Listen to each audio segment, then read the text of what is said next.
मस्साजोगचे सरपंच संतोष देशमुख यांचे बंधू धनंजय देशमुख आपल्यासोबत आहेत. काय सांगाल धनभाऊ, काल जे आहे ते तुमच्या घराचं भूमिपूजन करण्यात आलं. उपमुख्यमंत्री एकनाथ शिंदे यांनी शब्द दिला होता. नाही, असं कुठल्याही म्हणजे बाबतीमध्ये शब्द वगैरे दिला नव्हता. पण साहेबांची इच्छा होती की संतोष अण्णा देशमुख हे एक समाजसेवक होते. त्यांनी सगळं आयुष्य हे गावासाठी समर्पित केलेलं होतं आणि त्यांचं देखील एक स्वप्न होतं संतोष अण्णाचं की गावातल्या प्रत्येकाला घर झाल्याशिवाय आपल्या घराला म्हणजे आपल्या घराकडे बघायचं नाही. आपण ज्यावेळेस गावातलं शेवटचं घर होईल, शेवटच्या घटकापर्यंत सगळ्या योजना पोचतील, तोपर्यंत घराचं स्वप्न जे होतं ते अशा पद्धतीनं होतं की गावातले सगळे घरं झाल्यावरच त्यांच्याच हाताने ते पाया खांदून घेणार होते स्वतःच्या घराचा आणि घर करणार होते. आणि आपल्या महाराष्ट्राचे उपमुख्यमंत्री एकनाथ शिंदे साहेब यांनी मागच्या 2 महिन्यापासून उदय सामंत साहेब, त्याच्यानंतर संजय शिरसाट साहेब, शिवतारे साहेब हे येत होते. त्याच्यानंतर आपल्या जिल्ह्याचे जिल्हाध्यक्ष शिवसेनेचे अनिल दादा, सचिन भैया हे येऊन आम्हाला म्हणजे वारंवार म्हणत होते की तुम्ही साहेबांची इच्छा आहे की संतोष अण्णाला एक आधार म्हणून कुटुंबाला एक घर देण्याची इच्छा आहे. तर मी तर सर्वस्वी सगळी जबाबदारी गावकऱ्यांवर सोपवली, कारण का आपला फोकस आहे न्यायावरचा, तो हटला नाही पाहिजे. मग गावकरी सगळे मिळून यांनी निर्णय घेतला. काल नारायणगडाचे महंत शिवाजी महाराज यांनी जे काही घर होणार आहे संतोष अण्णा देशमुख यांच्या कुटुंबियाचं, त्याचं उद्घाटन केलं, भूमिपूजन केलं आणि ते घर जे आहे कुटुंबाचा आधार तो साहेबांनी दिला. साहेबांची खूप इच्छा होती आणि ती आता कुठंतरी पूर्णत्वाकडे जाणार आहे असं दिसतंय. तुमचे बंधू संतोष देशमुख यांच्या हत्येचा खटला केजऐवजी बीड न्यायालयात चालवला जाणार आहे. सुरक्षा दृष्टिकोनातून हा निर्णय घेण्यात आला. आपली देखील मागणी होती की हा खटला केजऐवजी बीडला चालावा, जेणेकरून आपण सुरुवातीपासून पाहतोय की ज्यावेळेस आरोपी हे सुनावणी दरम्यान येत होते, खूप मोठ्या प्रमाणामध्ये चुकीचं समर्थन करणारे लोक दिसत आता कमी प्रमाण झालं होतं त्यांचं, तरी पण जे काही सुरक्षेचा विषय आहे, कायदा आणि सुव्यवस्थेचा विषय आहे, त्या अनुषंगाने आणि त्या दृष्टिकोनातून हा खटला बीडलाच चालवण्यात यावा असं सगळ्यांचं मत होतं आणि तो आता बीडला चालवण्यात येणार आहे. तर ती योग्य आहे. सरकारी वकील म्हणून जे ॲडव्होकेट उज्ज्वल निकम यांची नियुक्ती करण्यात आली. मात्र खासदार बजरंग सोनवणे असं म्हणले होते की आम्ही फिर्यादीकडून जे आहे ते ॲडव्होकेट सतीश माने शिंदे यांची नियुक्ती करणार आहोत. त्याचं काय झालं? त्याची देखील नियुक्ती काही दिवसात होईल.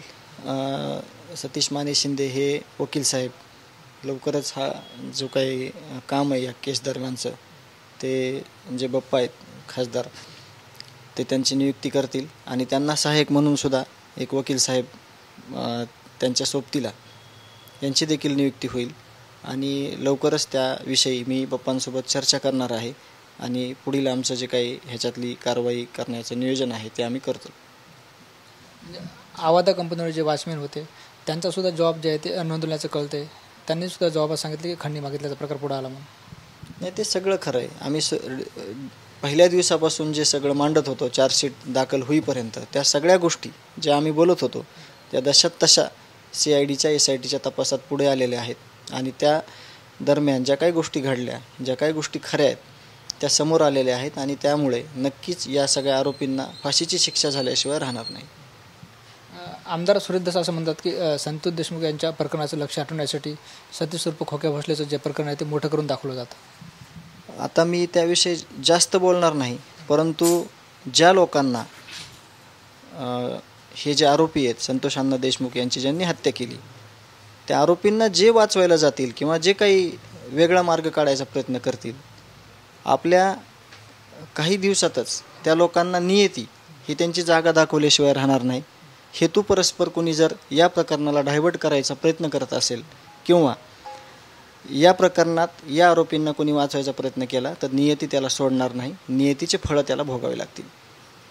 या अनुषंगाचे प्रश्न आहे. खरं तर संतोष देशमुख यांच्या हत्या झाल्यानंतर सुरुवातीपासूनच तुमचे साडभाऊ दादा खिंडकर तुमच्यासोबत होते. मात्र एक व्हिडिओ व्हायरल झाला, त्यांच्यावर गुन्हा दाखल झाला, आज न्यायालयात हजर करण्यात आलं होतं. 2 दिवसाची जयती त्यांना पोलीस कोठडीत सोडण्यात आली. या बाबतीत मी त्या दिवशीच स्पष्ट केलेलं आहे.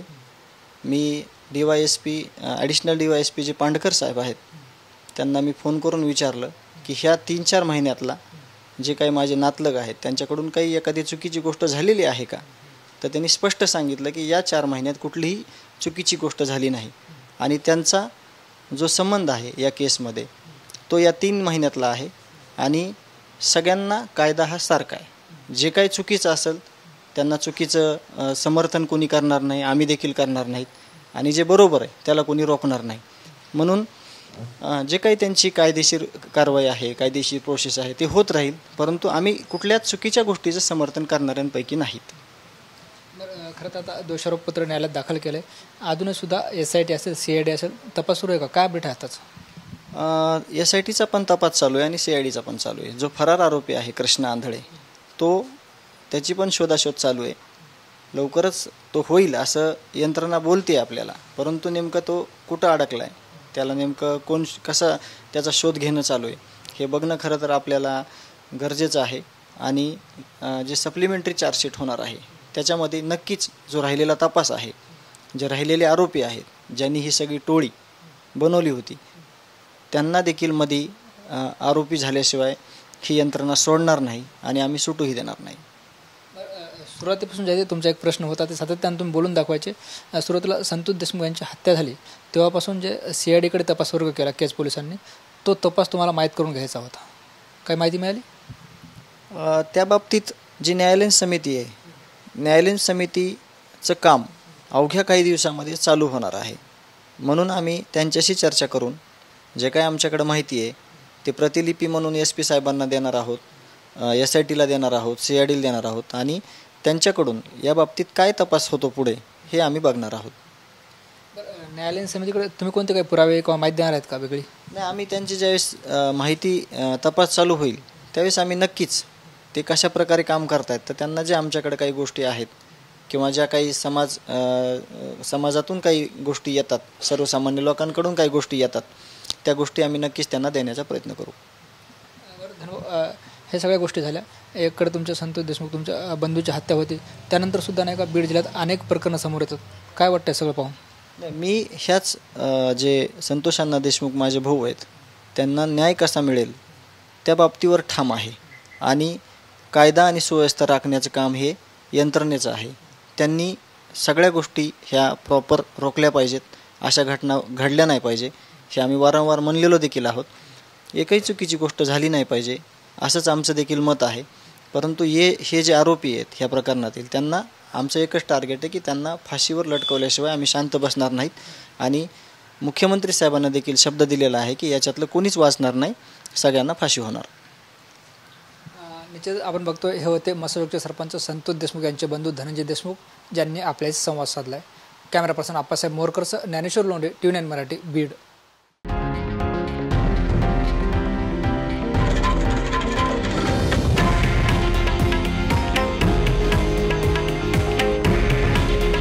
हे आहे देशातील नंबर 1 न्यूज नेटवर्क आणि आपण पाहत आहात TV9 मराठी. काळजी तुमची, हित महाराष्ट्राचं.